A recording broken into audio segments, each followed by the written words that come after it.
is the collective police force of the hassle-free zone for anyone who steps out of it in public. People think, when you say the media is controlled and the media is part of this manipulation, that you must therefore be saying that there is a manipulator in every newsroom all over the world standing behind journalists saying, no, no, can't write that, you've changed that, this is what I'm telling you, you write that, okay, that's fine. You don't need all that. Once the structure, the mindset is there, then the media just does it without manipulation, although there are key people like media owners and stuff that are certainly kind of involved in what I'm going to talk about tonight. But in general, what does the media do?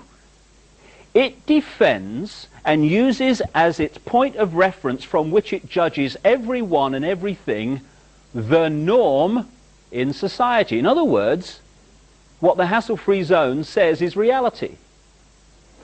Example, a few centuries ago, if we'd have had today's media, they would have dismissed as mad or condemned as bad anyone who said the earth was a sphere, was round, because the hassle-free zone's version of reality at that time was that it was flat. Once that reality flipped through weight of evidence and the hassle-free zone norm became the earth is actually a sphere, suddenly anyone who said the earth was flat was now off their rocker. So anyone at any time in the public eye who says or acts in ways that are outside of society's norm at that time is immediately jumped on by the media as mad or bad, because their reference point for sanity and reality is whatever the norm is. And there are several key mind manipulation techniques which are very, very powerful propaganda tools. The most effective and the most powerful, and it's used on us all the time, is something I call problem, reaction, solution. It's a cracker, this one. It's a mind manipulation technique that avoids not only opposition to what is the goal of the manipulators, it actually manipulates people to demand they do what they want to do anyway. And it's happening all the time. Once you see this technique and how it works, you watch the news and read the newspapers in a completely different light, because you start to see it happening. It works like this. You start by secretly creating a problem in the world and making sure someone else is blamed for it in the public arena, in the public mind. It could be a run on a currency, it could be a government collapse. At its most extreme, it could be a war, because the two world wars in this century were funded, all sides were funded by the same people. Provable. The same people that funded the Allies in the Second World War and funded the Soviet Union also funded Hitler through loans from America known as the Young Plan and the Dawes Plan, and also via the German subsidiaries of American multinational companies. Why would they do that? Why would someone want to fund all sides in a war? What is good is a war? Well, first of all, on one level, it makes vast amounts of money if you're lending money to all sides and you're also selling them lots of arms and all that stuff. But the fundamental reason for a war is to change the nature of post-war society. And what we saw in the First World War and the Second World War were massive global examples of problem, reaction, solution, which work like this. The problems created secretly. You then use the media, which isn't difficult, to wind up public opinion in relation to your manufactured problem to the point where public opinion utters the classic words, something must be done, this can't go on, which is always followed by, give my power away, what are they going to do about it? And at that point, those who created the problem and got someone else to be blamed for it wound up that public reaction, then openly in the public arena, in the parliaments of the world, in the newspapers and on the television, offer the solutions to the problems they have created. And in doing so, they get vast numbers of people to demand what they want to do anyway. For instance, if If you want more cameras in the streets, crikey, they're going up all over the place in Britain. If you want more cameras in the streets, you want a more armed police force, you want more authoritarian laws, greater erosions of freedom, and you want the public to demand you do it, then get the public frightened of crime. Either let society break down so there is more crime, or emphasize crime to be worse than it really is in some areas. Get people frightened, and the first thing people do when they're in fear about something is they look for someone out there to protect them from what they're frightened of. So, get people frightened that they're going to be burgled, get people frightened they're going to be mugged in the street, and they'll demand you take the freedoms away. They'll demand cameras in the streets and more authoritarian laws. I turned on the BBC Radio, Radio 5 last year, and they had an item on cameras in the streets, because they're going up everywhere, these things, you know.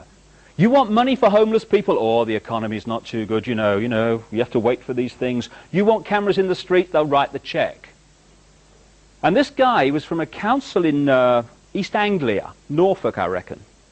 And he said, to be honest, he said, crime rates in our area don't justify cameras in the streets. He said, but our people think they do, so we're putting them up to make them feel better. Problem, reaction, solution. And we have a very topical example of that in the last few years, Bosnia.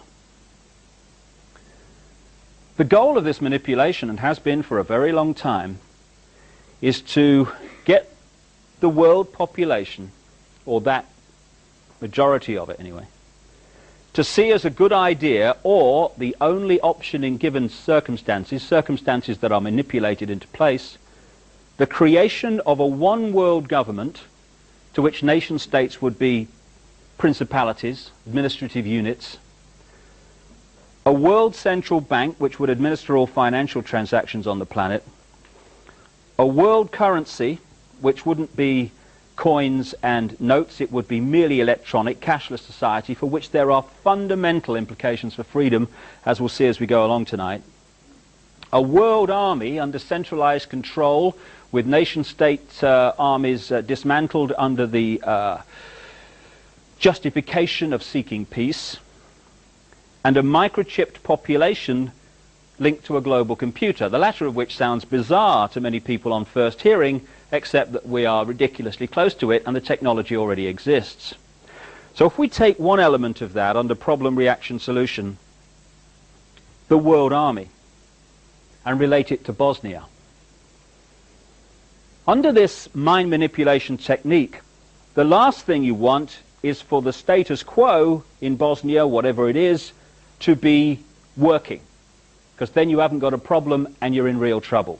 So you make sure the United Nations peacekeeping operation is not only shown globally to be ineffective, it's actually severely embarrassed. Problem. The more horrific pictures come out of Bosnia, and my goodness me, they have over the last few years, understandably, the louder comes the public and political reaction. Something must be done. This can't go on. What are they going to do about it? And what has been the solution? A 60,000 strong world army under centralized control, the biggest multinational force assembled on this planet since the Second World War. Exactly what the manipulation requires. And later I'll put forward some more evidence to suggest that that is exactly what the goal of Bosnia is. Starting a war is a doddle. You know, there's no one in this room, I would say, that wants a fight tonight. Okay, fine. But I could go into this audience and I could start a fight with somebody. They would defend themselves. Other people in the audience would come to help them out. Suddenly, an audience that does not want a fight would be chaos, with fists and hands and arms everywhere. Take that to the global level with armies, and starting a war's a doddle. To keep the war going, you need money. Same people control the money. To keep the war going, you need arms. Same people control the arms.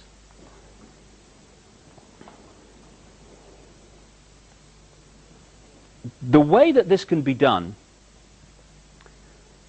with a very few people, at the peak, that is because if you look at every organization today, be it a university, a school, a government, a secret society, anything, a multinational company, business of any kind, they're structured as a pyramid. The pyramid is the structure of society today.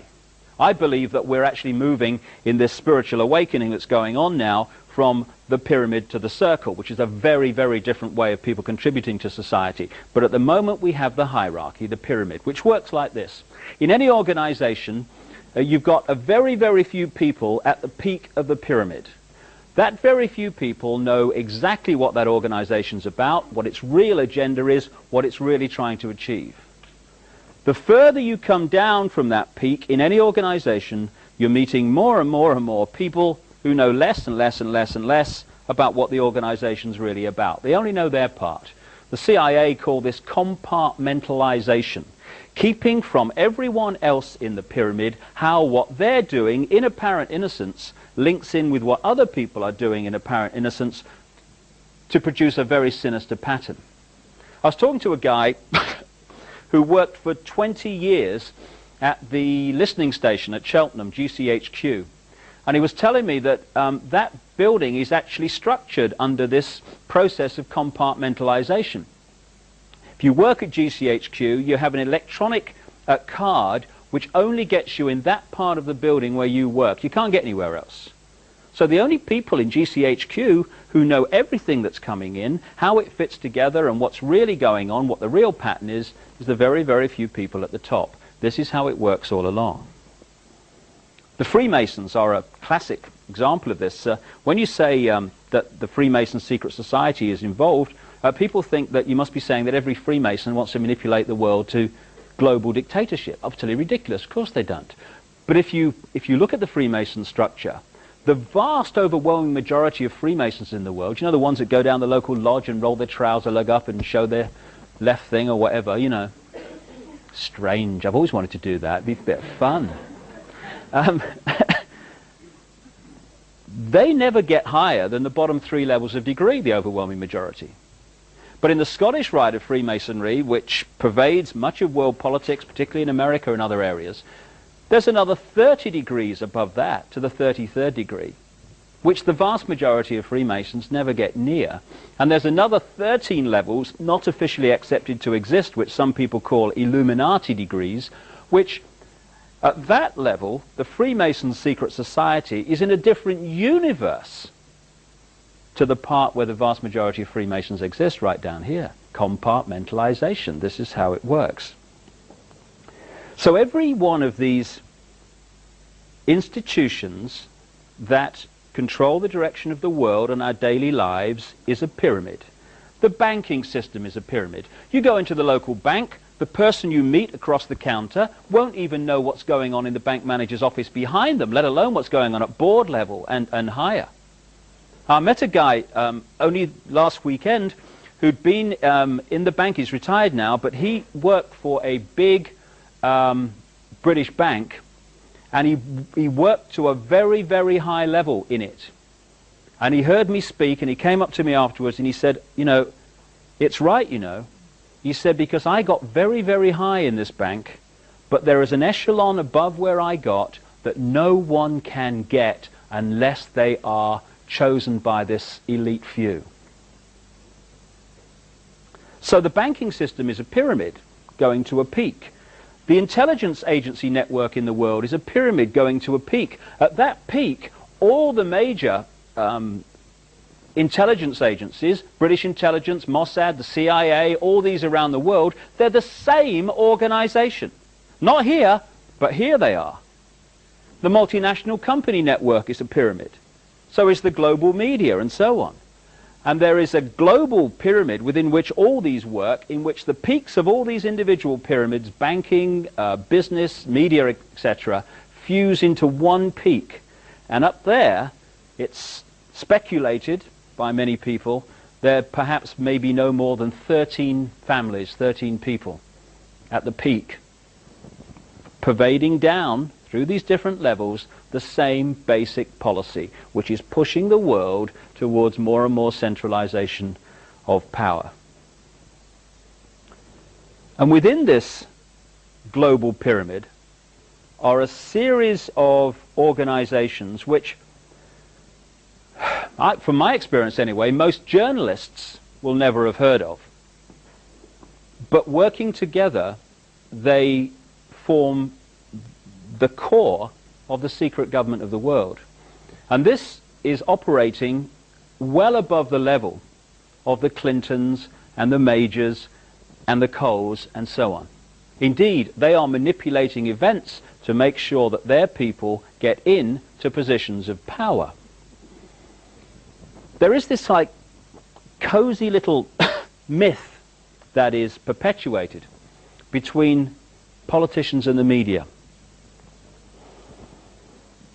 Politicians walk the world stage as if they are the final arbiters of power in the world.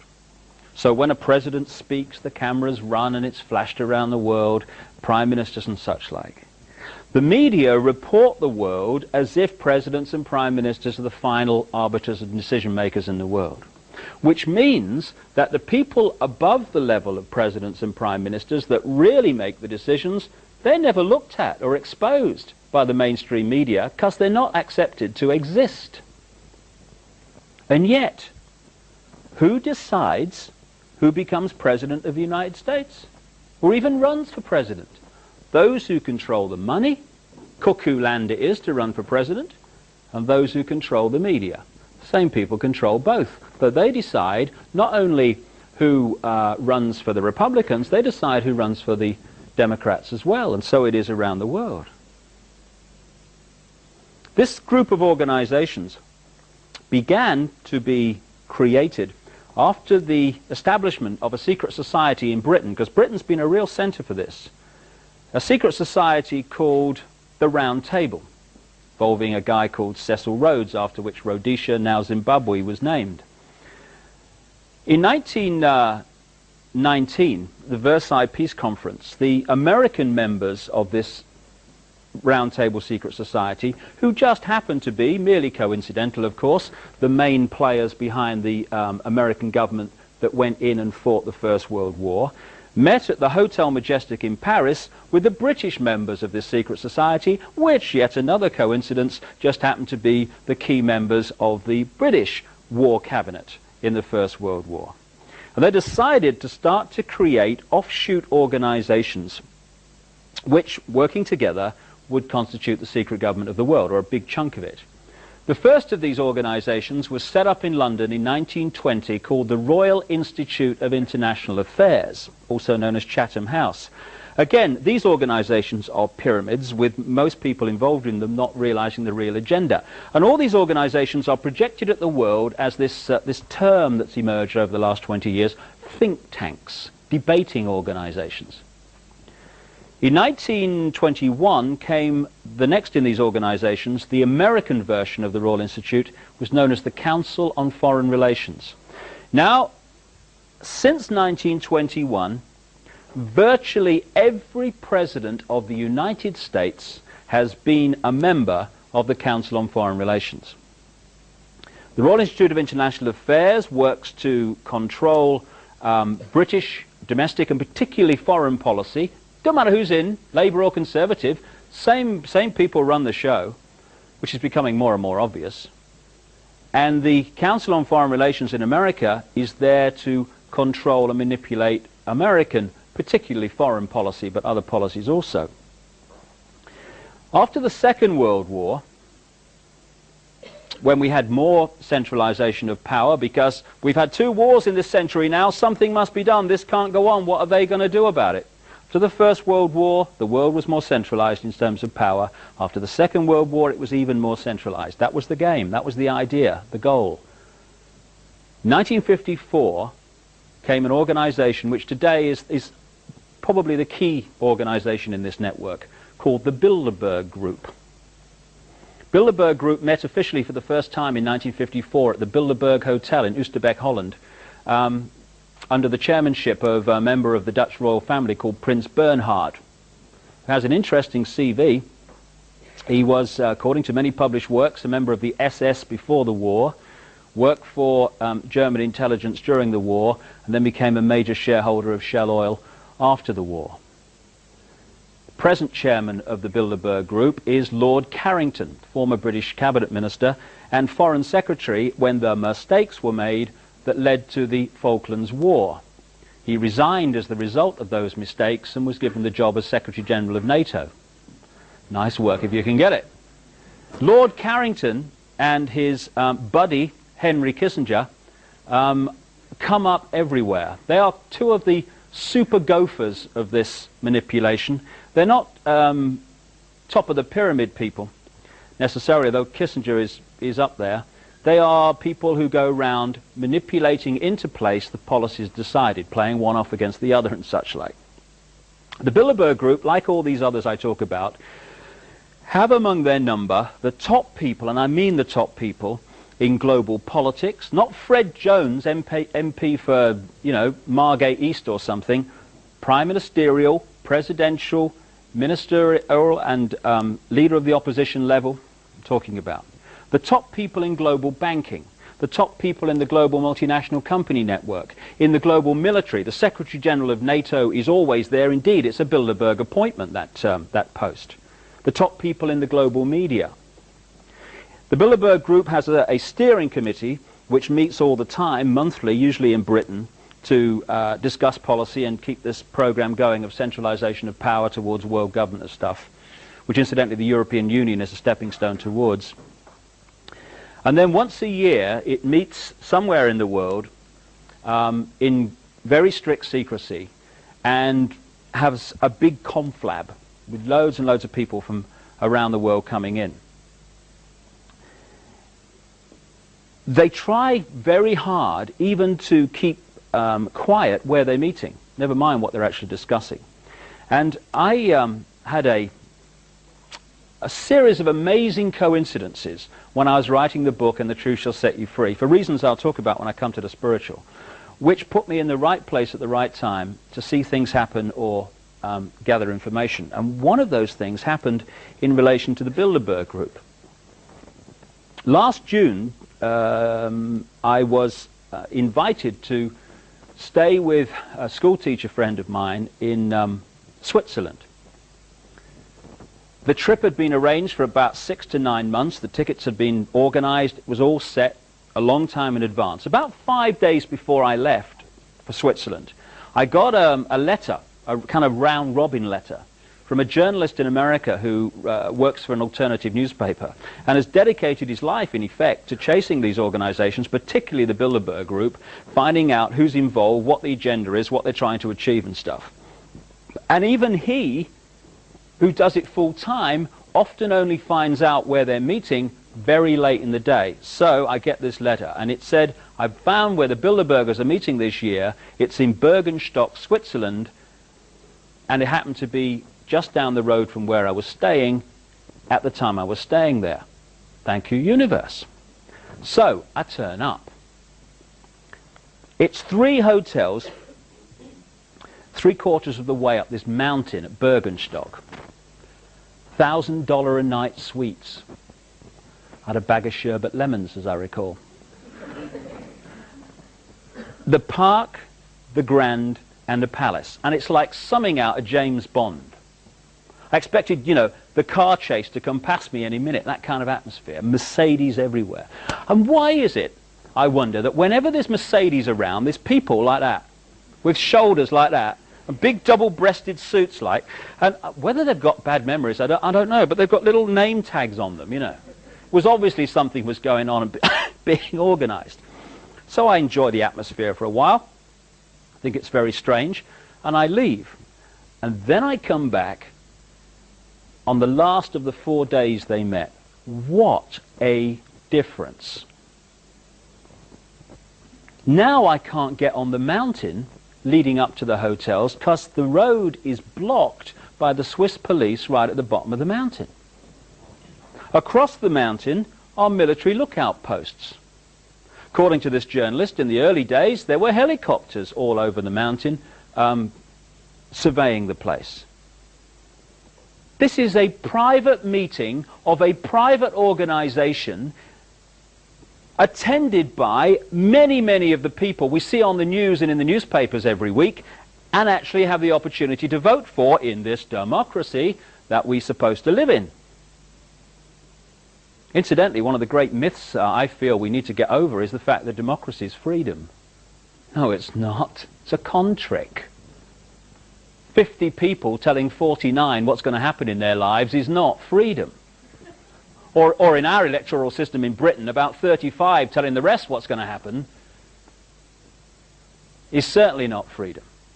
But freedom and democracy have become interlinked, so one means the other. So we're in a democracy, we are free, so we accept it, when we're actually in a tyranny. Anyway, I thought I'd play the ignorant tourist in Bergenstock, you see, which I did with remarkable aplomb. So I come up to the roadblock light, and this Swiss policeman comes over. I knew he was a Swiss policeman because on his back it said Swiss police. You know, my observation is, my powers of observation are unbelievable that day. This is a nice man I'm talking to here, spoke very good English. And I said to him, look, I said, I came here the other day and I went up there, what's the problem today? It was very obvious he didn't know exactly what was going on, but I remember what he said. He said, it's top secret, no one up there before 5 o'clock. After that, you'll be able to go back to the hotels. Last day it was. Two things occurred to me.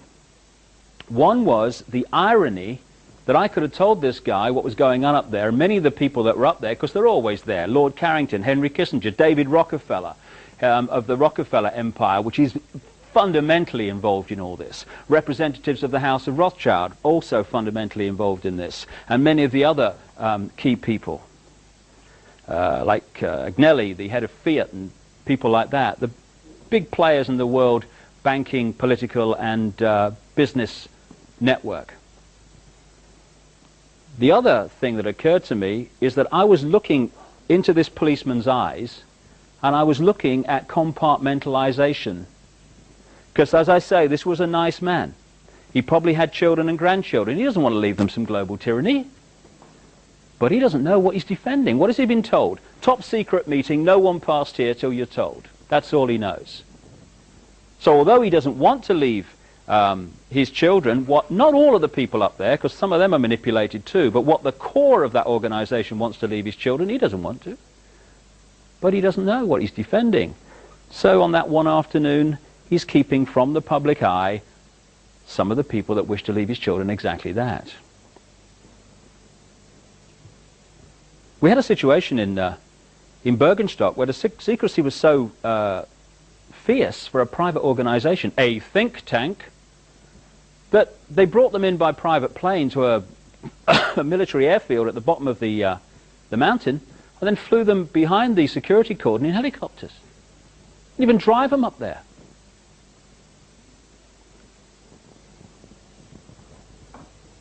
And it's amazing how if your attitude turns out to be the right attitude for the people that control that organization, how your career can soar after you're invited to these conflabs. In the 1970s, certainly outside of Britain, a virtually unknown, very little known conservative opposition spokesman called Margaret Thatcher started being invited to some Bilderberg meetings. She goes on to be not only leader of the Conservative Party, but leader of Britain, Prime Minister, right through the 1980s when fundamental changes were happening to British society through something called Thatcherism. Interestingly, on the other side of the Atlantic at the same time, purely by coincidence of course, we had Reaganomics, which just happened to be the same economic policies. Isn't life funny, all these coincidences? It couldn't just be that the same people made sure both were in power at the same time, because that economics was exactly what was required through the 80s as part of this plan for centralization on a global level. In 1991, even in America, a virtually unknown governor for Arkansas called Bill Clinton was invited to the Bilderberg meeting in Baden-Baden, Germany. Within a year, this guy is successfully running for President of the United States. 1993, another relatively unknown Labour Party Home Affairs spokesman in Britain called Tony Blair was invited to the Bilderberg meeting in Greece, along with his opponent, the Conservative Chancellor Kenneth Clarke, by the way. Within a year, Tony Blair is leader of the Labour Party and, barring a miracle, will become Prime Minister of this country. It's a great career move. The last 5 Secretary Generals of NATO, and I only know it's the last 5 because that's only as far as I've had time to check back. It's many more than that. The last 5 Secretary Generals of NATO, Bilderberg's group members.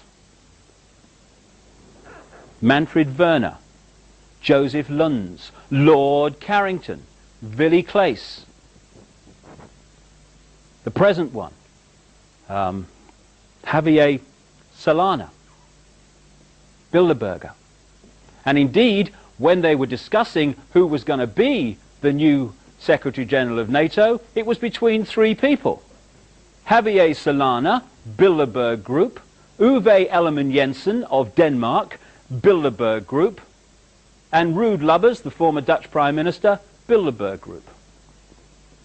The head of the World Bank and many of his predecessors, James Wolfensohn, the World Bank, whose investment policies in what we call the Third World have created human and environmental mayhem for decades, Bilderberg members. And one of the big Bilderberg policies since 1954, indeed before, 54 was when it became official, has been, wait for it, the creation of a European superstate with one central bank, one currency, centralization of political power, and encompassing the former Soviet Union. Who is the biggest voice in Europe today saying we must not fall behind the time scale for the central bank and the currency in Europe?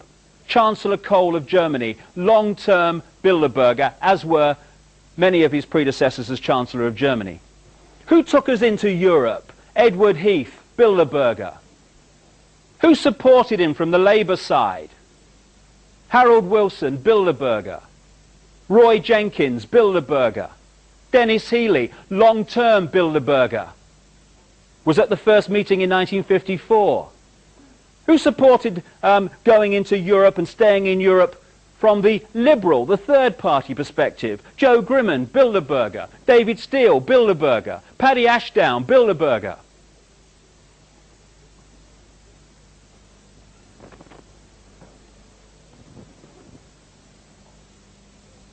The key posts that control decision making, which pushes further and further towards centralization of power, all or most of which, increasingly all, are peopled by members of these organizations. Now this may be a magnificent coincidence, or it may be that we need to know what's really going on in front of our eyes here. The last of these organizations I'll mention briefly is called the Trilateral Commission. Because of its name, as its name would suggest, it's there to coordinate the same manipulation between 3 parts of the world: America, Europe, Japan. It was set up in 1972-73 by David Rockefeller, one of the key men behind the Bilderberg Group and the Council on Foreign Relations, and a guy called Brzezinski, university guy, was in the Carter administration. And the Carter administration is very relevant here because the Trilateral Commission is a very good example of how you can manipulate events with all these organizations working as one, because many people are actually members of a number of them at the same time. The goal, the first goal of the Trilateral Commission in 72-73 was to put one of its members in the White House as President of the United States as soon as possible. It managed it at the next election when Jimmy Carter became President of the United States. The Carter administration was like a who's who sports and social club annual outing of the Trilateral Commission, an organization that had been going for about 3 or 4 years at the time. Walter Mondale, Vice President, Trilateral Commission. Secretary of State Cyrus Vance, Trilateral Commission. National Security Advisor, a key post in America, this guy Brzezinski, who actually helped to set up the Trilateral Commission. And from there downwards, the Carter administration was awash with members of the Trilateral Commission and the Council on Foreign Relations. Now, because we have choice, because we live in the land of the free, people then replaced the Democratic Carter administration with the Republican Reagan-Bush administrations, which were also awash with members of the Trilateral Commission and the Council on Foreign Relations. And then the Republicans were replaced by the Democrats, because we have free elections. And Clinton Democratic administration is awash with members of the Council on Foreign Relations and the Trilateral Commission. I'll tell you what it's like. In the high streets of Britain, there are 2 electrical retailers called Currys, and their opponents, Dixons. So some people go into Dixons and they say, I had a bad time at Dixons, you know, I don't like them. I'm going to go to Currys and give them my money, I am. They're owned by the same people. The 2 major roadside restaurants in Britain, Happy Eaters and Little Chefs, owned by the same people. The competition is actually an illusion. Different name above the shop front, same people with their hands on the wheel. That's what happens in global politics.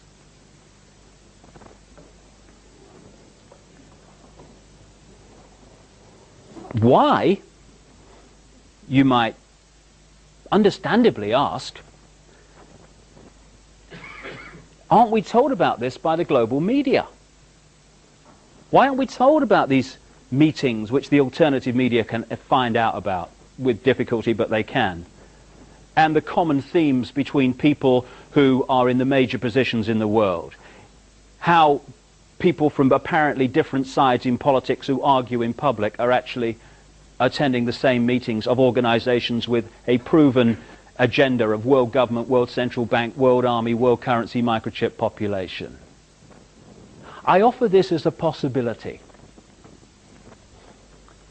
Maybe, just maybe, we don't hear about the Bilderberg Group and its attendees in Telegraph newspapers in Britain, because Telegraph newspapers are owned by something called the Hollinger Group, which is owned by a man called Conrad Black, steering committee member of the Bilderberg Group.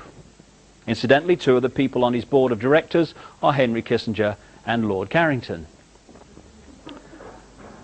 Maybe we don't hear about any of these organizations and their agenda in Rupert Murdoch's News International in Britain, which owns a stream of newspapers and Sky Television, very much involved with, of course, because the former executive chairman of News International and still a board member is a guy called Andrew Knight, core steering committee member of the Bilderberg Group.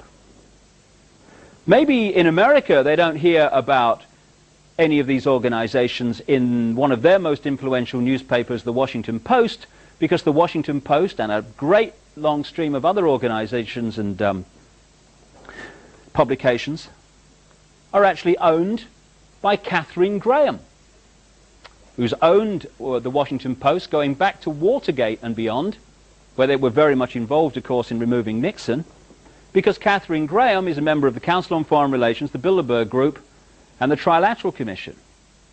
Key members within the hierarchy of the Los Angeles Times, the New York Times, and a stream of other major publications all around the world are controlled or owned by members of these organizations. None of them ever mentioned them. Isn't that funny? So what we're looking at here are organizations within organizations. So while apparently people in the banking system here appear to be isolated from the political system here and the media here, actually there is one central organization which actually manipulates and coordinates a policy among all these apparently unconnected institutions of the world. Which kind of brings us back to Bosnia. I believe passionately that Bosnia is a horrific case of problem-reaction-solution, bringing into being, or very much closer, the establishment, the precedent established of a world army. Interesting, therefore, to look at the major peace negotiators in Bosnia appointed since that horrific conflict began.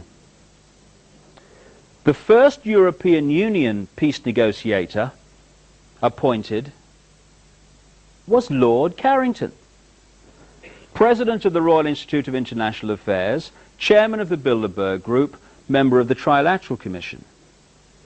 He was replaced as European Union peace negotiator by Lord David Owen, Bilderberg Group, Trilateral Commission, who was replaced by Carl Bildt, former Swedish Prime Minister, Bilderberg Group.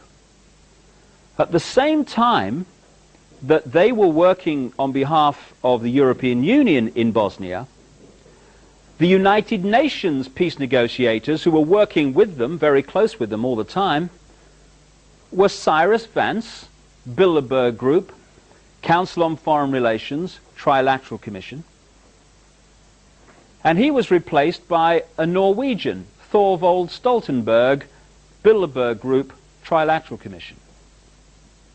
When they failed to achieve peace, out of the blue, amid worldwide publicity, came an independent peace negotiator, Jimmy Carter, first Trilateral Commission President of the United States, Council on Foreign Relations member. Then came the group of people who negotiated the so-called Dayton Agreement, which led to the World Army situation. These were Bill Clinton's peace envoy, Richard Holbrooke, Bilderberg Group, Trilateral Commission, Council on Foreign Relations. He answered to the Secretary of State, Warren Christopher, Council on Foreign Relations, Trilateral Commission, who answered to Bill Clinton, Bilderberg Group, Council on Foreign Relations, Trilateral Commission. The World Army in Bosnia is now commanded by Admiral Leighton Smith, Council on Foreign Relations, and the civilian part of its operation is headed by Carl Bildt, Bilderberg Group.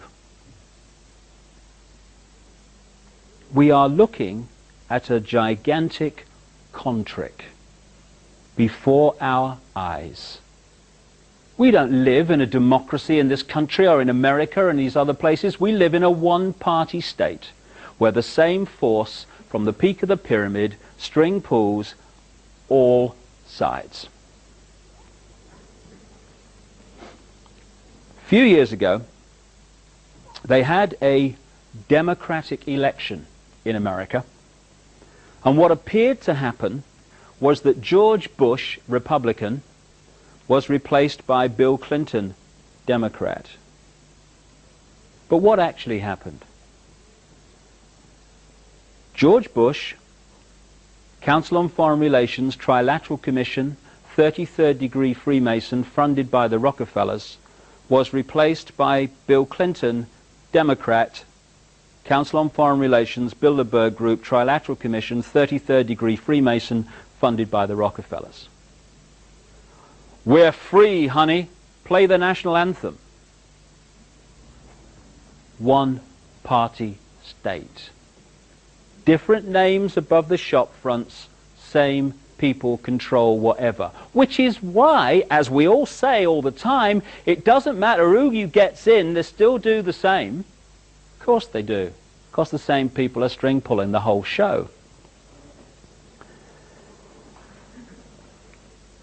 Nothing for me sums up the scale to which we have conceded our power to control our own lives than the world financial system. I love this one, me. You know, one of the great diversion techniques that's used upon us is to make very simple things, which the world financial system is, sound ever so complicated. So what we have almost every night on the news, we have economists wheeled in front of television cameras, surrounded by computer screens, talking in a language we don't understand. I think it's the Chancellor's M3 policy. I thought the M3 was a motorway. I don't know, something to do with money apparently, I don't know. It's the public sector borrowing requirement. And so they go on, oh God, it's boring, what's on the other side, you know. And so we switch off, understandably. And yet, the world financial system is as simple as can be. It can be summed up in one short sentence. You lend people money that doesn't exist, and you charge them interest on it. That's it. Everything else comes out of that. This world is up to its neck in debt on money that has never, does not, and will never exist. And we stand for this. And the great prison that the human race lives in, as I'll come to in more detail when I look at the spiritual reactions to this, is the fear of what other people think of them. That's the prison we live in. That's the great limiter of our potential.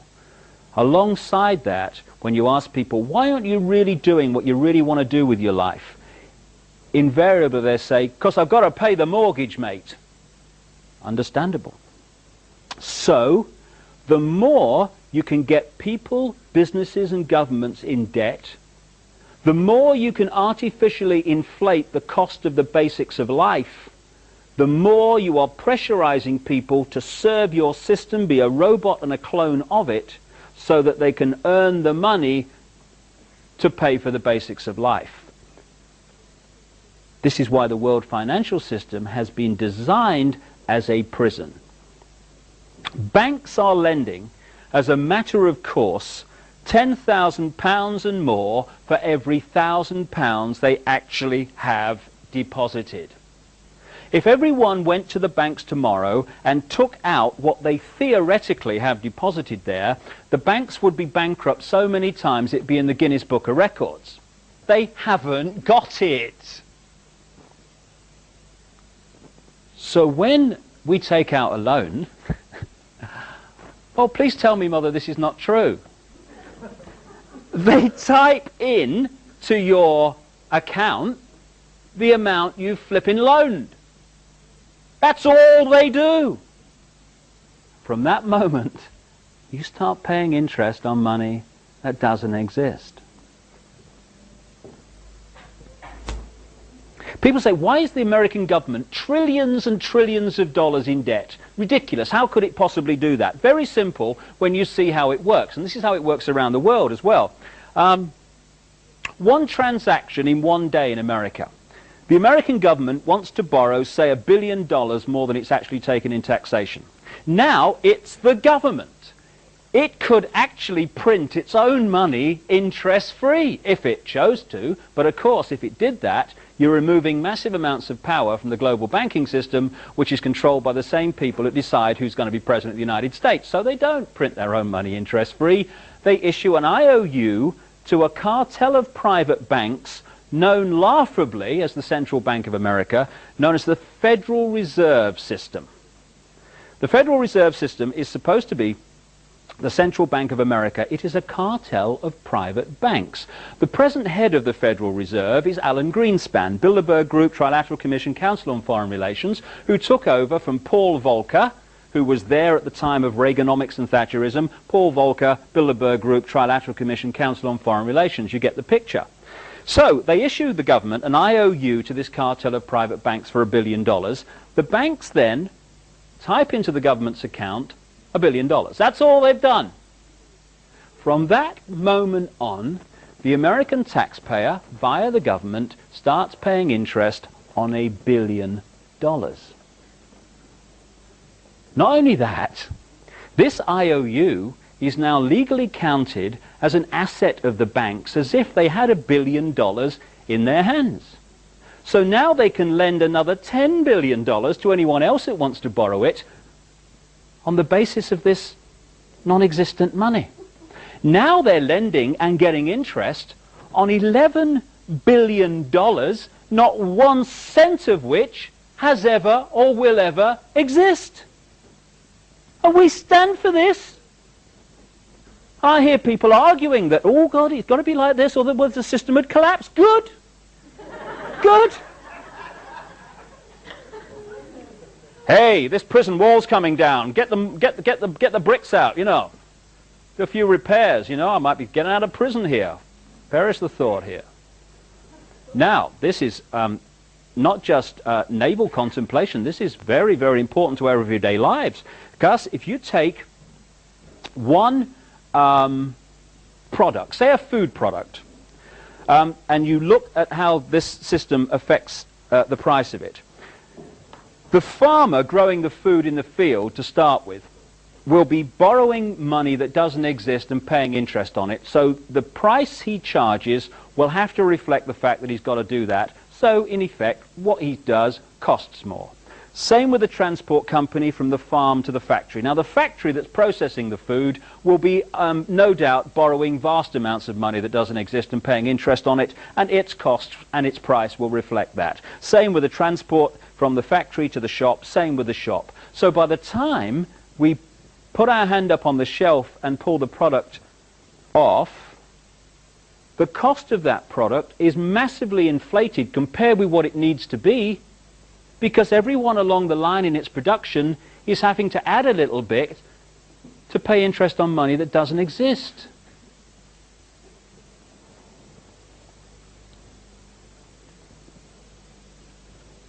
Wake me up. This is why we buy 3 houses to live in one. We do this. I went up into the National Westminster Bank in Durham, the north of England last year, and I got one of their mortgage leaflets. There it was in black and white. If I take out a loan to buy a house from the National Westminster Bank of £50,000, I will pay them back £152,000. I will buy 3 houses for the privilege of living in one, and my mortgage payments will reflect that. Therefore, the pressure for me to serve the system, to earn the money to service that debt, will be greater. And what did it say on this leaflet? The National Westminster Bank, we're here to make life easier. Great question. I found anyway, because all this is flipping opened up to me in the last few years. I didn't come out the womb saying I know it all. I can see what's going on. It's just information that's opened my eyes in the last few years. And one of the questions that I've realized opens up so much, it's a very simple one. Who benefits? Who benefits, for instance, from me accepting the version of events about the Oklahoma bombing and many other things that various media organizations and official governments and stuff are telling me is the right version of events? Who benefits? Well, who benefited from the Oklahoma bombing? Anyone who wants to centralize more power in the law enforcement agencies in America certainly has benefited from that. And as Bill Clinton said 24 hours afterwards, we must have an easing of restrictions of on the military's involvement in domestic law enforcement. Problem, reaction, solution. And there's so much about that Oklahoma bomb that has never come to light publicly in the main arena that I've seen, and I tell you, the government version of events is a farce and a complete lie. Anyway, who benefits from us buying 3 houses to live in one? Another part of that question. Well, say the house costs £60,000. The builder who actually creates the thing and makes it a reality, he don't benefit from me buying 3. He's paid out the 60 grand. He's paid out of me buying 1. The guy who produces the materials to the builder so he can build the house, he's paid out the 60 grand. Everyone who actually creates the house is paid out of me buying 1. One person and one person alone benefits from us buying 3 houses, sometimes more, to live in one, and that's the guy who's lending us money that doesn't exist and charging us interest on it. And we stand for this. And a few people can't control the direction of the world. Well, we'll give our power away to this extent. It's a doddle.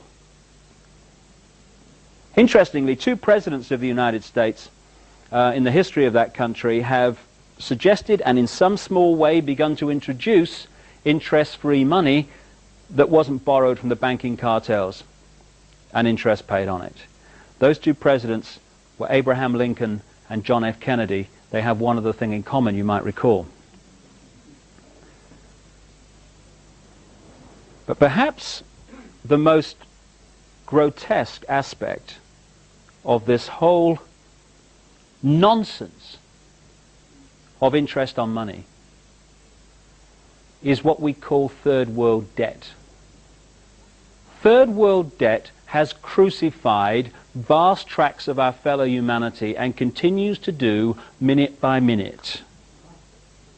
The third world debt is debt on money that has never, does not, and will never exist.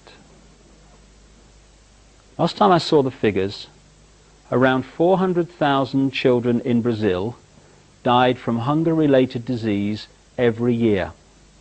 And at the time I saw those figures, Brazil was the second biggest exporter of food in the world.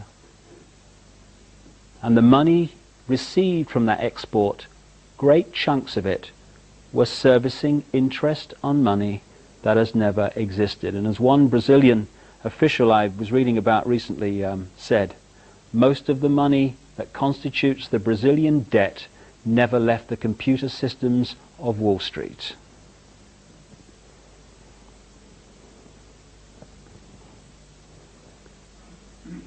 My God, it's time for a turning of the tide.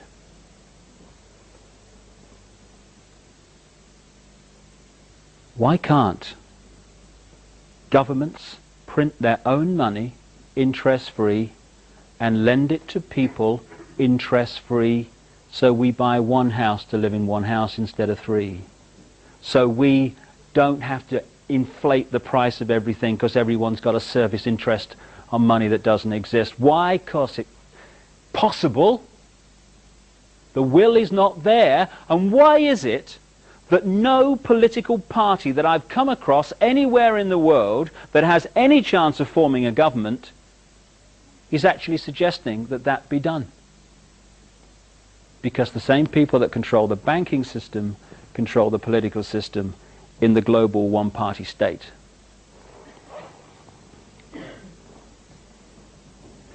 There's one other thing I'll talk about before I look at solutions, which are very simple.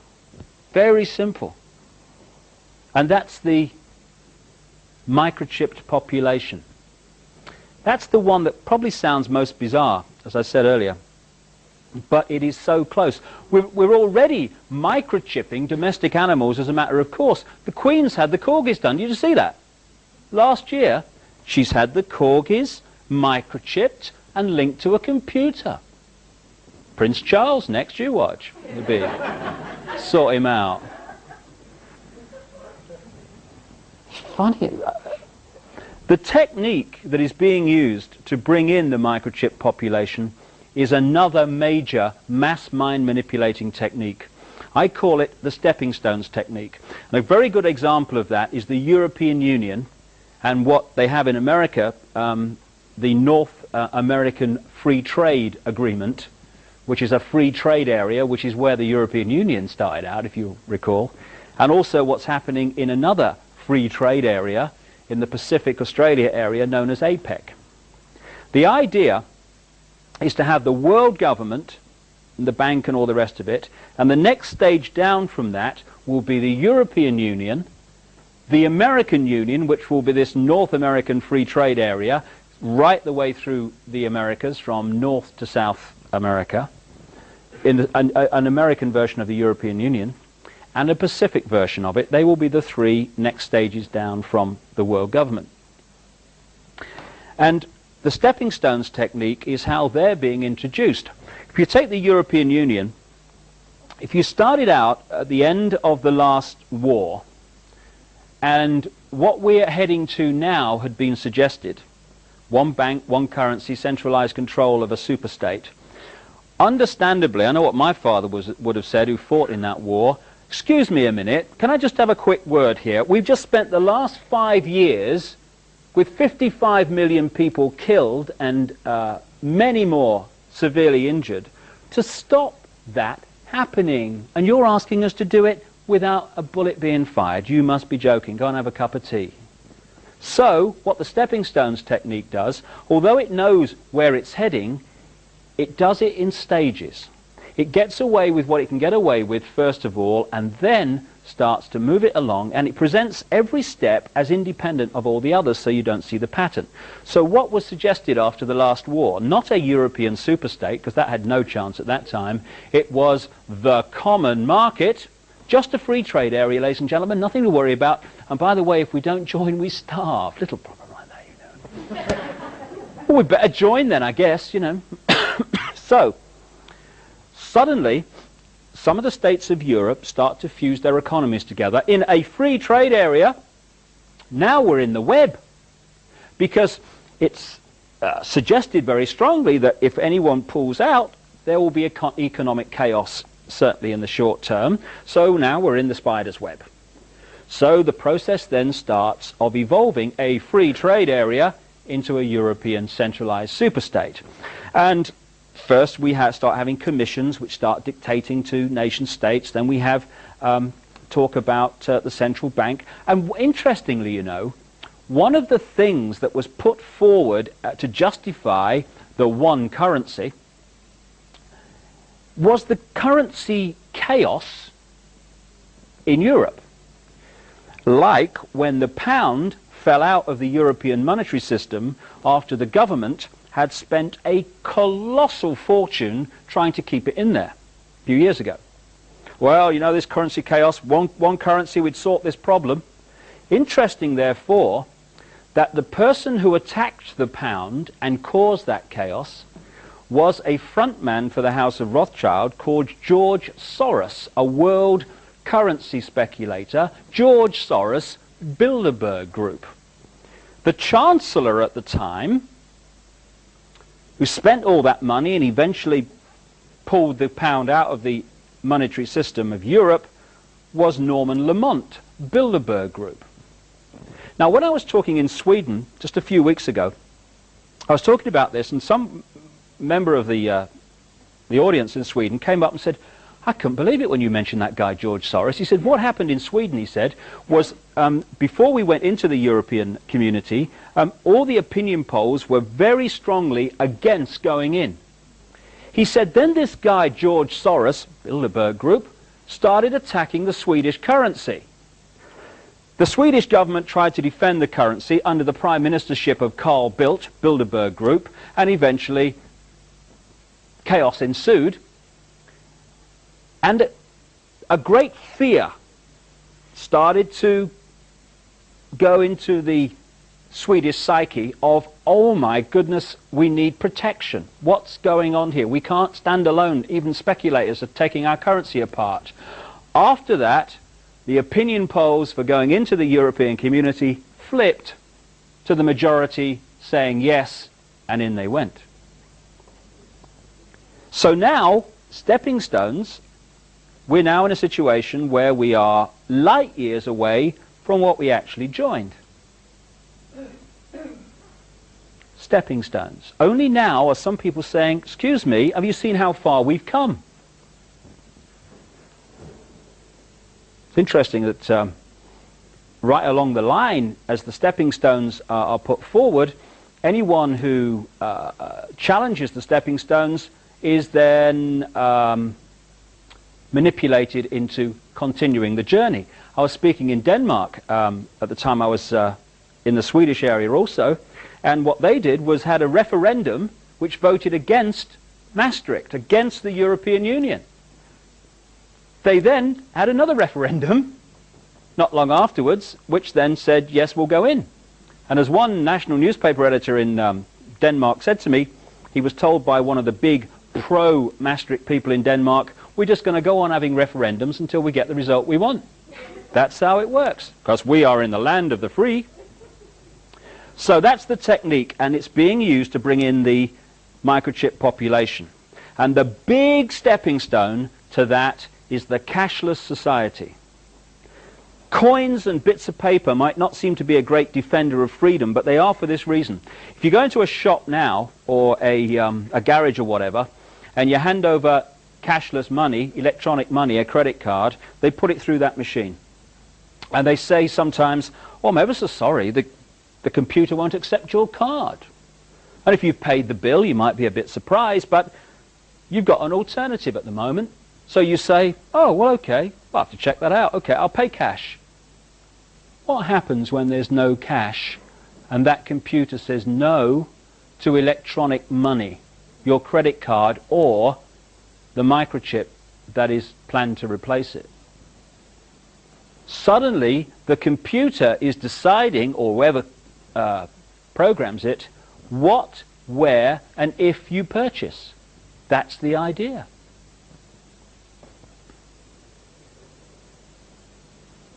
And if there's one thing in all this that is most important to reject, in my humble opinion, it is microchipping of people, because the implications are enormous.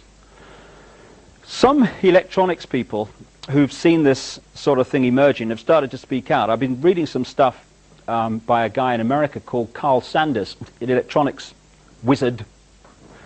And he's pointing out that, in fact, he's talking himself about his own experience of attending meetings in America and Europe, attended by Henry Kissinger and the CIA, into microchipping of people. Not is it right, is it moral, but how do we get them to accept it? And as he points out, once people are microchipped, it's not just messages going from the microchip to the computer that should concern us, it's what's coming the other way. According to him, they can create, through this means, mass hysteria, mass depression, in other words, manipulate our emotions, and isolate one microchip in one person. I got some idea of the possibilities when I realized how Sky Television works. You know, this satellite television network we have in Britain? Well, if you want to join the Sky network thing, okay, you send your money off or whatever, and they send you a card. And it's programmed to descramble the channels you've paid for. Very straightforward. But if you want more channels than you've paid for once you've got the card, you would think, well, I did anyway, that you would send them more money and they'd send you another card programmed to descramble the channels you want added to it. No, no. What you do is you pick up the phone and you ring their number. It's in Scotland, I think. And they say, okay, what channel do you? Oh, I'll have that second movie channel, mate. Thank you very much. Yeah. And they say, okay, put your television on the channel that you want. All fuzz, scrambled. So while you're still on the phone, they say, okay, just tell me what's happening to your screen.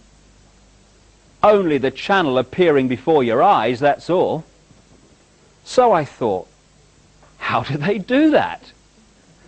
I heard about it, gave them a ring. How do you do that? What they do is they send out a signal from this central, what do you call it, technology, I guess, and it goes to every decoder linked to the Sky system, but only your card with your number on it picks it up, it reprograms the card to take the new channel, and it comes up before your eyes. When you think there are two types of science in the world, there's the one that is taught in the universities and appears on the television, and there's another one that is light years ahead, secret science. What they can actually do compared with what we see they can do with things like the Sky Television example are vastly, vastly advanced. I wrote a book called The Robot's Rebellion, and I talked about this microchip population idea. And I've even been surprised by the speed of it. I turned on the BBC a few months ago, and whether you saw this, it was funny. Tomorrow's World, you know the science program on the BBC? They had this item on microchipped people, see. What they said was, there's this problem with health records. I thought something must be done then, I suppose. The problem, apparently, was that they don't keep health records for long enough. So they're suggesting microchipping people with their health records to overcome this problem. Now, I never went to university, but I can actually see a solution to the problem of not keeping health records for long enough. Keep them longer. There you go. Let's all go and have a cup of tea. That's that sorted out. No, no. No, no. No, that's too simple. We've got to microchip people. The other thing they said was that doctors would like to have access to medical records if people have an accident. So microchip them. So, takes things on. I don't know about you, but when I was a kid, my mother was always saying to me, "You have clean underpants on now, Dave, you might have an accident." You ever get some of that? Yeah. My mother's worst nightmare was not me having an accident so much as me having an accident with dirty underpants on. That was her worst nightmare. But all these years later, we've moved into the modern world. Now it's, you make sure you're microchipped, Dave, you might have an accident. Anyway, in this item, and I checked the date, it wasn't April Fool's Day or anything like that, they had this woman who had had an operation and had been microchipped with her medical records. "Oh, it's ever so convenient," she said. I'm eating the cushion in the front room by now, you know. And then what happens, you know, in the supermarkets, they got that thing they put across the barcode. Doctor walks into shop with one of them, rubs it up her front. Up on the screen comes this woman's medical records. I thought, I'm going to wake up in a minute here, you know. But at the end of the item came the key little clip, not very long, by the managing director of the company that's produced the technology, the microchip. "This is just the start," he says. "We can put on this chip medical records, financial records, passport details, social security details, prison record, the flipping lot." Exactly, that is the idea. And it's been moving along unmolested for a very long time, because its great power is secrecy. And when you think that so much of the mainstream media is controlled by the very force that wishes to bring it about, it's not surprising that so little of it has come out. But I feel we're now in a time of enormous change, a great jump in human evolution. And therefore, an energy of change is bringing this stuff to the surface. And its secrecy, its great power, is being unveiled. And I certainly don't want to be seen to be condemning the people I have talked about. And I mean, I've heard some people who've investigated this without the spiritual balance, and they're saying, "Oh, hang 'em, hang 'em, hang 'em." Oh. Rubbish. The people involved in this manipulation are, yes, exhibiting their state of being at this time in their eternal journey. They are exhibiting their attitude to life and the state of their mind, okay. But they're also making a massive statement about us, which we would do very, very well to acknowledge and think about. I don't talk about the Carringtons and the Kissingers and the Rockefellers with hate in my heart or condemnation. I just think we ought to know what's going on so we can stop it going on. Because what I've just described is actually a massive statement about us, because it can only happen because of us and the fact that we have conceded our right to our own power and our own control of our own lives. And I'm going to talk for a little while about something that may seem to be totally unconnected with what I've talked about so far, but it is actually the reason it's possible, and it is the reason that we are the generations that are in the process of removing this nonsense and turning this planet from a prison to a paradise, which is what it really should be. When the top of my head exploded and this awareness started appearing in my mind that challenged both religion and "this world is all there is science," I heard this line, "We create our own reality." And I thought, yeah, that sounds right to me. But there has to be a means through which we do it, because there is no such thing as the paranormal and no such thing as the supernatural. They don't exist. Everything that happens in creation is the result of the natural laws of creation and the interaction of energy. What we call the paranormal and the supernatural is merely that which the system wishes to push away. Because,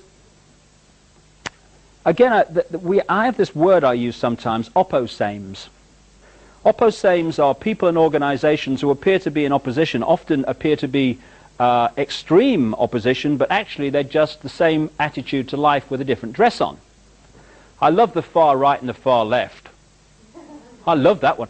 The far right, as symbolized by Adolf Hitler, is into centralized control, military dictatorship, concentration camps. The far, far left, as symbolized by Joseph Stalin, the absolute opposite to that, is into centralized control, military dictatorship, and concentration camps. Yeah, great. It's great to have choice in the world, isn't it?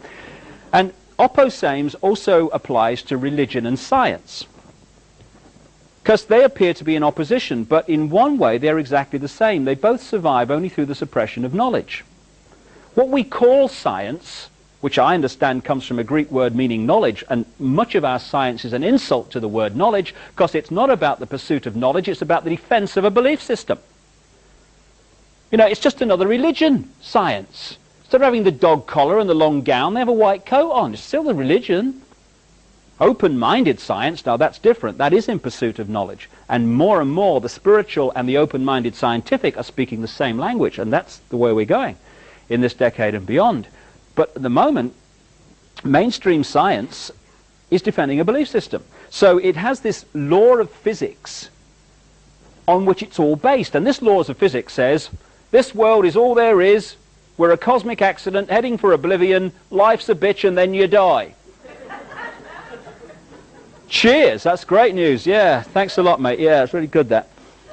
So, anything that is experienced by people outside of this has to be explained away. Now, it could be explained away by the fact the laws of physics, as we have come to be told about them, are actually fundamentally flawed. But no, hold on. Them physics, they pay my mortgage. They give me my status in life. You know, they give me my credibility. I've been saying all my life that's how things are. I mean, so therefore I've got to explain that away, because all these people keep having near-death experiences and out-of-body experiences and stuff. So, do you know I've got it? It's the paranormal. It's the supernatural. It's as natural as the air we breathe.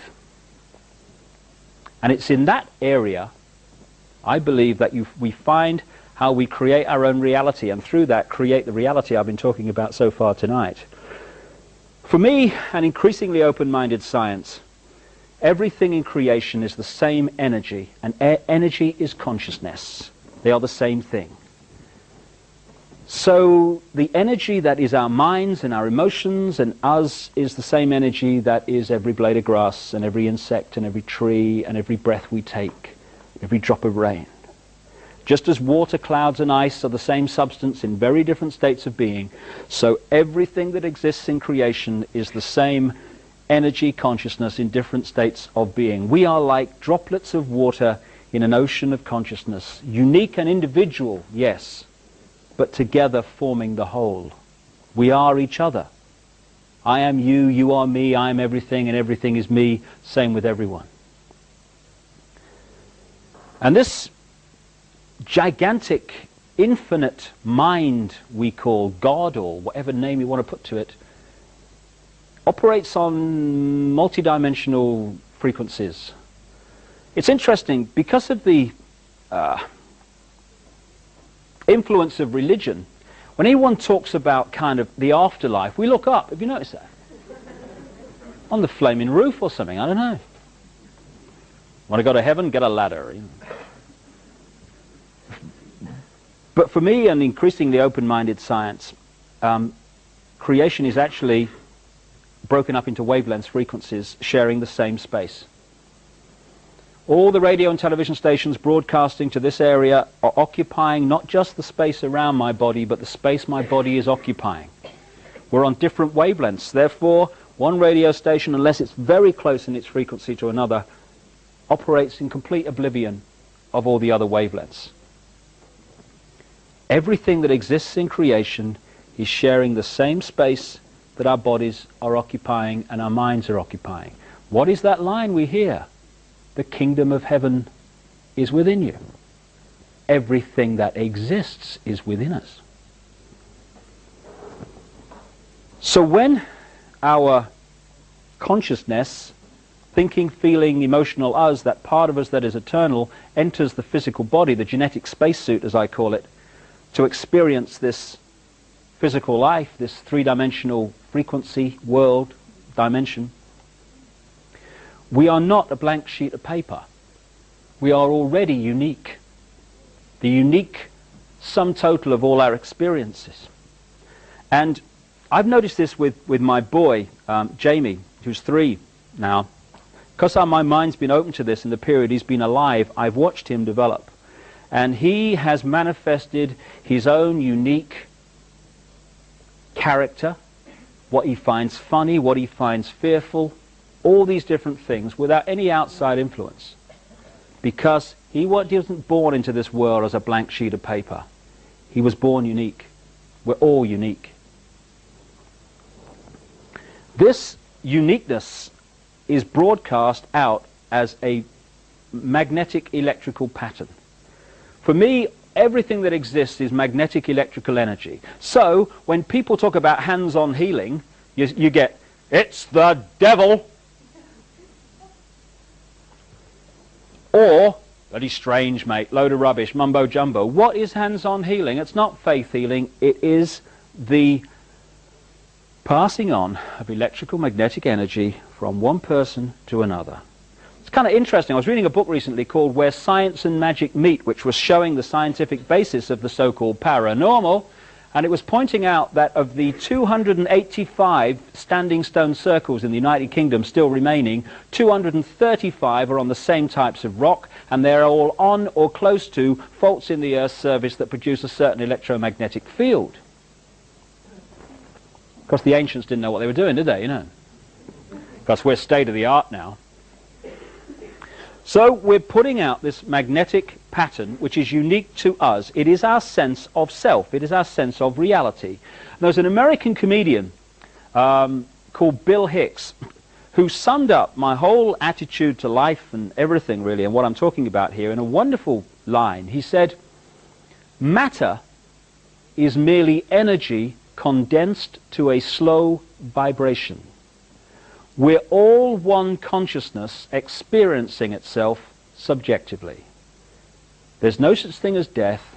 Life is just a dream, and we are the imagination of ourselves. And that, for me, is the key phrase. We are the imagination of ourselves. What we imagine ourselves to be is what we create as a physical experience, second by second by second. This magnetic electrical pattern going out we call vibes. You know, we have everyday expressions and words for this. We say, oh, I don't know what it was about that fella, mate. You know, I had a nice conversation, but got bad vibes from him somehow. Because the voice-to-ear conversation may have been quite pleasant, but there's something we're picking up on a subatomic energy level which doesn't sync. Get bad vibes, mate. We have a word which we use all the time, atmosphere. What is atmosphere? Atmosphere is the energy field of a room that has been turned to be negative, exciting, or positive, or happy, or whatever, by the thought patterns, the vibes, the imagination of themselves, of the people involved. People go into an old house where there may be a lot of negative events, or they go to the site of an ancient battle, and they go, ooh, tell you what, mate, ooh, it's eerie here. Ooh, don't like it here. Something about it. We're picking up the energy, negative in that case, that has been created in that state by the vibes, the thought patterns of people who have gone through negative events there. Atmosphere, football matches, sports occasions. You could touch the atmosphere, mate. The excitement was amazing. What is excitement? What is this atmosphere? It is what people generate on this vibe level. So, as these vibes we're putting out, these unique patterns are magnetic. They are pulling in constantly other energy fields, which we know better as people, places, ways of life, experiences. In this way, second by second, we are creating as a physical event, physical experience, an exact replica of our subconscious imagination of ourselves in the people, places, ways of life we experience. We are creating our own reality. When I look back at my own life, for from this perspective. It is amazing that whatever my physical experience has been through my life, it has been a replica of my imagination of myself at that time. Until relatively recently, I was angry, seriously angry. I didn't know why I was angry, but I was angry. I now kind of looked at it. I realized I was angry about my childhood, angry about my father, but I was angry. My life through that period was a series of angry confrontations. Because even if I was in a bar or in a room and I was kind of physically appeared to be relaxed, got a drink or something, my anger is still going out as a vibe, even though I appear to be quite relaxed at the time. I tell you, anyone who'd had a bad day, I got them. Anyone that was feeling a bit wound up, I got them. I was the person they picked out in the room. And my life was a series of angry confrontations, which created this kind of cycle. I got angry. Felt guilty for getting angry, which made me more frustrated, which made me angrier, which made me have more confrontations, which made me feel guilty, and so it went on, down. And after a while, I thought, hold on a second, do you know there's one common theme between all these angry confrontations? And it's you. What gives? And I started to look at myself in a different way. I realized that I was angry because most of us are and we don't realize it. And I started to let it go. Interestingly, just acknowledging the anger often lets it go. And I started to like myself. My goodness me! You're not supposed to do that, have you? You aren't supposed to love yourself. It's actually a form of putting someone down. Oh, he loves himself, he does. You can't love yourself. You've got to be humble. Or it's kind of it's a term of praise now, isn't it? Do you know, he's ever so humble, you know, he's always putting himself down, but he loves the world. No, he doesn't. We can only love out there when we love in here, because we can't give out what we haven't got. And we are pressured all the time to feel bad about ourselves, to have a limited imagination of ourselves. Therefore, we create a limited physical experience. When I started to let this anger go and like myself, love myself, oh my goodness, call the police, my life changed. Because I started to respect my right to be me, and not what other people were insisting that I should be to conform to some mythical right and wrong. And once I started having that feeling about myself, I started to attract into my life people who love me not for what they want me to be, but for what I am, whatever I am is. And that's just a reflection of the way I see myself. I am creating a different reality. Friend of mine, lovely, lovely person, and I hardly exaggerate when I say she starts virtually every sentence with the words, "The problem is though." This lady sees life as a problem. Her life is a series of problems. So I said to her, last time I saw her, "What's up?" She said, you don't look too happy." She said, "I'm fed up." She said, "I'm useless, me." She said, "I'm a useless wife, I'm a useless mother. I've got no ability, I've got nothing to contribute, I'm useless, I am. Fed up." I said, "Well, what's brought this on now?" She said, "Well, I'm fed up." She said, "Everyone's putting me down." I thought, no, you are putting you down. Your imagination of yourself is that you are useless. And this lady is surrounded by people in her life who are constantly putting her down. And she's pulled them in because she has created her imagination of herself as a physical experience. One of the great ways this works is we attract to us what we most fear, because fear is not only a great controller, the great controller of the human race, it's also the great limiter of human evolution. Because whatever the area we fear relates to, we keep out of there, don't we? I mean, we don't kind of go in there and think, "Oh, I'm going to sort that out." We go, "Oh, no, I'm going over here, thank you very much." So what we do is subconsciously bring that in So we face it and move on. When I was a kid, I was terrified of dogs, me.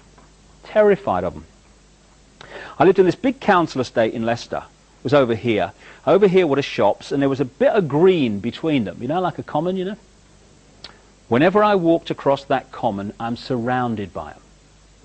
Rope, rope, rope, jumping up at me, and oh my God. What do we say in those circumstances? Why, I'm so unlucky, me. Of all the people for it to happen to, it happens to me. I go to my mate's house. My mate had this really docile dog called Prince. I walk into his house, he takes a bit out of me coat, this thing, you know. My mates go across that green. They're not frightened of dogs. The dogs completely leave them alone. And when I'm a kid, I'm thinking, I'm so unlucky, me. Why me? Of all the people for it to happen. But what I was doing was pulling in what I most feared to face it. As a result of walking through and facing that, I'm no longer frightened of dogs. Interestingly, I say until relatively recently, the things that probably terrified me most were going to the dentist, flying, and speaking in public. And being ridiculed. Which has never happened to me, has it, in this country, you know? My worst nightmare would have been having a tooth out on a plane while making a speech to the laughing passengers. That would have done me in, that. But as a result of facing all of those fears that I've just said, I don't fear any of them anymore. Because fear is our creation. It's a choice. We can choose to fear or not to fear. So this process of putting out our imagination of ourselves and pulling in a physical reflection of that is at the heart of the human experience. And the most destructive state of mind, and my goodness me, we've all been there, it's possible to be in, is poor me. The victim mentality will always reproduce the victim reality. This world is awash with victims because this world is awash with people who have been conditioned to see themselves as victims, powerless, under the control of somebody else. Therefore, they create that reality. And we've all been there, as I say, but for some it becomes like permanent squatters' rights in the psyche, the victim mentality. And it doesn't matter how you fuss around and run around someone who's in victim mode, poor me, you know, someone else is in control of my life and they must do something about it, and oh God, I'm ever so unlucky. Doesn't matter how you try to help someone like that, they'll always be in victim circumstances because the vibe they're putting out will constantly pull in that physical reflection. The change, which is why vision is so important, the change that gets the victim out of that situation is to realize there are no victims, only states of mind that perceive themselves to be victims. The moment we say, hold on a minute, hold on a little, I'm not a robot, I'm not a clone, and I am certainly not a victim. I'm in control of my life, and I'm going to get out of these circumstances that I'm in at the moment because I've created them and I'm going to get out of them. At that point, the vibe changes. So what it pulls in changes. Suddenly, people get bits of luck. And amazing coincidences happen. You'll never guess, mate. It was ever so lucky. That guy came into my life at just the right time and helped me get out of that circumstance. I couldn't believe it. Not luck at all. Creation by a changed state of mind. So if we are creating our own reality by our imagination of ourselves, this is at the heart of how all that I talked about in the first half actually has been created and is allowed to continue. What are we bombarded with throughout our lives? Messages about limitation, about the fact that we can't do this, and I can't, I could never mentality. A fear of experience, because so much experience is denied to us by people saying, you can't do that, you shouldn't do that. Religion has bombarded the psyche with born sinners. Great start in life, that, isn't it? So we're constantly being hit by this sense of limitation. I can't, I could never, I'm frightened to. So we have a limited imagination of ourselves. I remember I was brought up on this big housing estate, and I was kind of conditioned to believe that because I was like working class, that my life was basically sorted.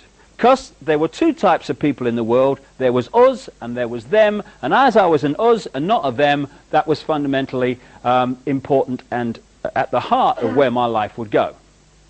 I was born working class and I'll always be working class. Not planning to evolve then. No, all right. Limitation, limitation, limitation. And it manifests itself in this great line. The ordinary man and woman in the street. I don't know about you, I have never in my life met a single ordinary man or woman ever. All I meet are extraordinary people. But we are conditioned to see ourselves as ordinary. Ordinary man and woman in the street, I got no power. Therefore, we play that part. We read that script. We act out on the movie of life, this three-dimensional holographic movie we're part of here in this three-dimensional world. We play the part.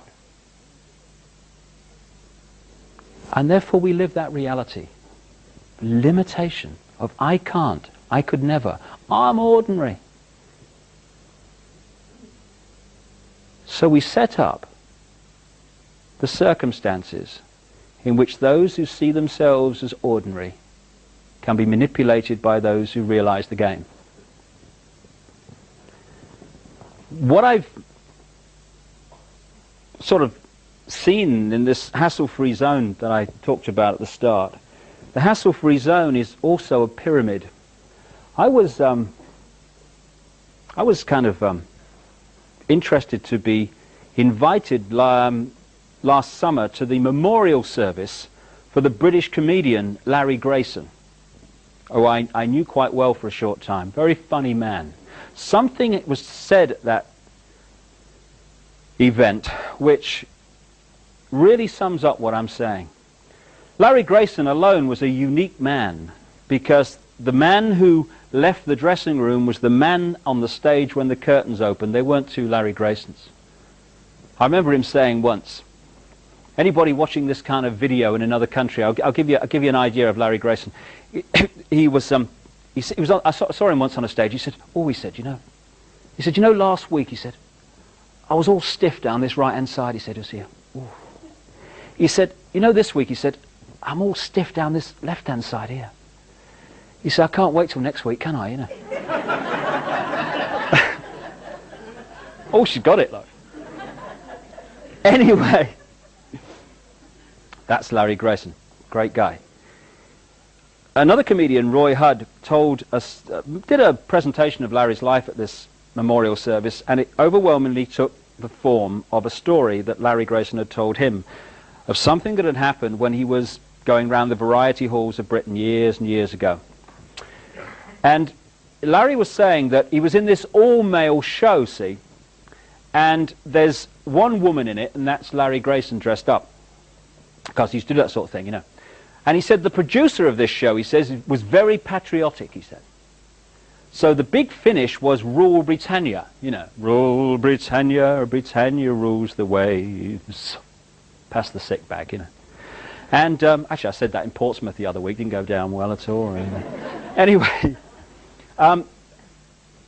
so what they had, this big finish, Rule Britannia. And he said what happened was all the men came on dressed as sailors, started singing, you know. And then as the music built up, they all got on each other's shoulders on the stage and they formed this pyramid, leaving a flat bit at the top. On walks Larry Grayson then, dressed as Britannia. Long gown, sword, shield, helmet, you know. And he gets manhandled up the top of this pyramid and he's on the top there. Rule for the big finish. Well, as Larry Grayson said, one night, he said, things seemed to be going rather well, he said. Then I noticed, he said, that the sailor in the bottom left-hand corner I'd got rather a cough, he said. And he came out with a great line. He said, and as any ancient Egyptian will tell you, that is a rather important point on the pyramid. So, this guy's eventually coughed his guts up, hasn't he, you know? And he's fallen out of the pyramid. So what's happened? The stage is awash with tumbling sailors. Larry Grayson apparently is in someone's lap in the second row. Oh, hello dear, how are you? All right, yeah. Now, what has happened here? Larry Grayson, symbolic of the few who control the planet, has not done anything. An ordinary man and woman in the street has got a flaming cough. And the whole thing's come down because we have been conditioned to forget where the power lies in a pyramid. It's not up there, it's here. But because we think it's there, we have created that physical reality of a pyramidic system. People say, oh, those people, that elite, that global elite, they're very powerful, aren't they? No! The power that is used to manipulate the human race day after day is merely the power the human race gives away day after day. That's all. So there we are in this hassle-free zone pyramid, right? And everyone's on everyone else's shoulders and these different levels in the hierarchy of society. And each level saying to the one below, don't you move, you stay where you are, I'm depending on you. You know, if you walk out of there, the whole system will be collapsed, it'll be chaos, there'll be, oh, hunger, and oh, it'll be terrible. So, oh, all right, I'll have to stay here. And each level of this pyramid, everyone else is terrified into stepping out of it and getting a cough because they're terrified of the consequences of not being in this prison. And at the top of this pyramid, being held up by this fear, are a very few people who are passing down through the different levels the messages they want the whole pyramid to accept as reality. Like anyone who's not into religion or science is into spirituality and metaphysics and seeing that we are actually very different to what we've been portrayed as. You know, we're not slabs of meat, we are multidimensional consciousness. Right, well that's a problem, because if we realize they're multidimensional consciousness in control of their own lives and destiny, that means we can't control them. So therefore we must persuade them that's right. Okay, that stuff, pass it on, it's the devil. Oh, all right, thank you very much, it's the devil. Oh, it's all devil, you know, they're talking about it's the devil, you're Satan. Or they try the other approach, they're off their rocker. Oh, yeah, oh, they're bloody mad, you know, they talk about, oh, yeah, pass it, oh, yeah, oh, no, I think so, yeah, my mother told me, yeah. And the other thing they pass down, on which we all pass on, you are free, you are free, pass it on. We're free, oh, great, we're free, honey, pass it on, we're free, oh, we're in a democracy, oh, yeah, it's great, we're free. Don't need to cough. Because we're in a democracy and we are free. But what are they actually saying, this freedom? They're actually saying, you are free to watch Noel's house party. For people in another part of the world, that is an insult, an intelligence insulting program, in my humble opinion, but never mind. They are saying, you are free to watch the National Lottery live and contribute to the latest form of taxation in this country. You're free to do that. You're free to watch the gladiators knock their flipping heads together. And Dallas and all this other stuff. You're free to watch all that. You are free every year to have more and more dots on your zapper button, and you're free to press any one of them and have your intelligence insulted by 99% of them. You're free! Oh, thanks.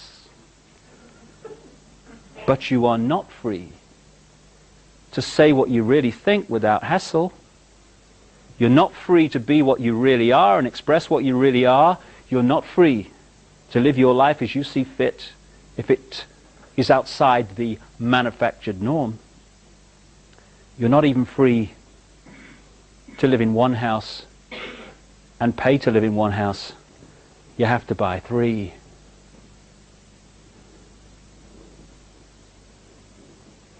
Three things for me would change all that I've talked about tonight and make it impossible, and would turn this prison into a paradise.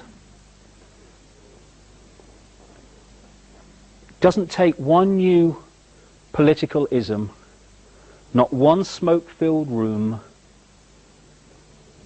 not one terrorist freedom-fighting organization, what a contradiction in terms, to change this world to a paradise. It just takes each of us to be who we really are and to express that uniqueness. It needs us to get a cough and step out of this nonsense. Those three things are to respect our own right to be unique and to express that uniqueness. Crucially, to respect everyone else's right to be unique and express their uniqueness.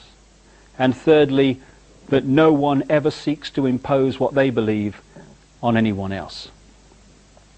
At that point, we'd have a great explosion of human potential being unleashed from the prison of fear where it's spent so long. But because no one seeks to impose what they believe on anyone else, free will is not denied. Once we respect our own right to be unique, we cease to be a slave to imposed thought and behavior. Once we respect everyone else's right to be unique, we cease to be a police force of the hassle-free zone and all the other slaves. And if we don't seek to impose what we believe on everyone else, no one's free will is denied. And what a difference that would make. If you take the symbology again of the herd of sheep. Hundreds of sheep across that hillside. Farmer arrives in the pickup truck, gets out, stands there on the stick, wagging the eyelids. One or two or three of the sheep start to walk towards him. But now, the sheep mentality is very different. The other sheep are not following the one in front. They're celebrating their uniqueness. They're following their heart. They're expressing who they really are. So they're saying, that's interesting, old Fred and Ethel sheep going over to that bloke on the stick, that's interesting. Do you know they do that every day at the same time? Very strange. But me, no, my heart, this is right for me. I'm going over here. I'm told it's ever so good, you know. There's a lot to learn over there, a lot to experience. That's where I'm going. And the other sheep says, oh, that's good. I'll have a word with you later, see what went on. But I'm going there, and I'm going there. What on earth does the farmer do? Because now it is mayhem from his point of view. Because the bar mentality has disappeared. And all the other sheep are saying, you have every right to go over there. As long as you don't interfere with me, that's great. Same with you, same with you. So the farmer might, at that point, symbolic of this global clique, he might then fall back on Old Faithful. We'll frighten them to death. Get them flipping sheepdogs out. Row, row, row, row. And now, the same sheep that are expressing their uniqueness, because they're now in their own power, and they know that they are infinite in their power, because there are no ordinary men and women in the street, just extraordinary people. Because they're in their power, they realize that fear is their creation. And fear may be stimulated out there, but we choose whether to fear or not. Nobody else. It's just a choice. Everything's just a choice. So, it's, excuse me, go and have a bowl of water or some dog food or something, on your way, not interested, not going to be frightened into conforming to what you say I should be. All that's happened in that example is that the sheep have let go of fear. They have let go of fearing being what they are, unique. And the whole situation has changed. And if you bring that into the human experience, everything that I've talked about tonight becomes impossible once we express our uniqueness and stop condemning everybody else for expressing their uniqueness because it differs from what we think they should be doing. And for me, we are the front of the snowplow generations here. There is a global awakening going on that's changing the nature of people's perceptions of life. You know, when I look at people, I see them standing symbolically in an eggshell. inside the eggshell is that very narrow area of our consciousness that we actually operate on in this three-dimensional world. And that very narrow area, first gear as I call it, is a doddle to manipulate by messages hitting us through the eyes and the ears constantly. Outside of the eggshell is our multidimensional consciousness, not some other external entity, our own multidimensional I going on into infinity. An infinity of love, understanding, wisdom, knowledge. Because, you know, people say you have to seek enlightenment. I don't agree with that. Enlightenment's never gone away. Enlightenment is sharing exactly the same space as ignorance. It's just on a different vibration, that's all. What I feel, my view anyway, we need to do is not seek enlightenment, but remove the barriers that are keeping enlightenment out. And that is the eggshell. An eggshell made up of fear, guilt, resentment, lack of self-esteem, I can't, limited imagination of ourselves. Fear. And when that starts to crack, and it's cracking for more and more people, multidimensional self starts to get access to reconnect with first gear self. And at that point, we start to perceive ourselves and life very different. Symbolically, I feel that what's happening is there are vibratory changes going on around the planet as a natural course of human evolution, which are cracking this eggshell, this low vibrational energy that is our prison. And so the light, if you want to call it that, the multidimensional self, the infinite self, is starting to get in and reconnect with this self. Suddenly, and I get 2,000 or 3,000 letters a year now from people of all walks of life, increasingly from around the world, and the same experience is being experienced by all these different people. And that is, they're saying, I'm seeing myself in the world very differently. Why haven't I seen it before? It's so obvious. Because now the eggshell's cracking. And it's not first gear that's making the perception process in this world. It's multidimensional self. We're becoming whole again. We're becoming what we really are, but have forgotten we are. The front of the snowplow generations are taking from our parents and grandparents, not because they're bad people, because they're just passing on their programming, we all do, which are basically about run with the herd, don't cause trouble, keep your head down, and as the Japanese have a saying, don't be the nail that stands out above the rest, because that's the first one to get hit. Love that one. And we're passing on to our, not just our children, but to ourselves, because this is a really here and now thing, thought patterns that say, you be you, whatever you is, and respect everyone else's right to be them. And the people between that and that are our generations. If we can let go of our own fear, we can remove fear from the world. Because the world is merely the sum total of human imagination of ourselves. When we change our imagination of ourselves, what we call the world dramatically changes. The world is just a second-by-second physical replica of the human mass imagination of ourselves. When we let go of our sense of limitation, our sense of fear, our sense of I can't, the world ceases to be a prison, because we have created it. There's a wonderful singer in this country, a German called Gila, who, it's a lovely song, which goes, we are the power in everyone. We are the dance of the moon and the sun. We are the hope that will never hide. We are the turning of the tide.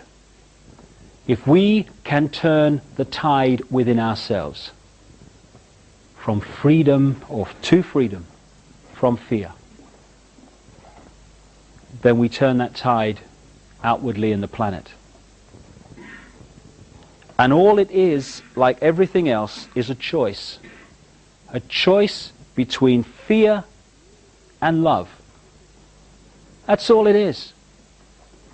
We can choose to be frightened. We can choose to hate. It's a choice. Or we can choose not to fear, and we can choose to love.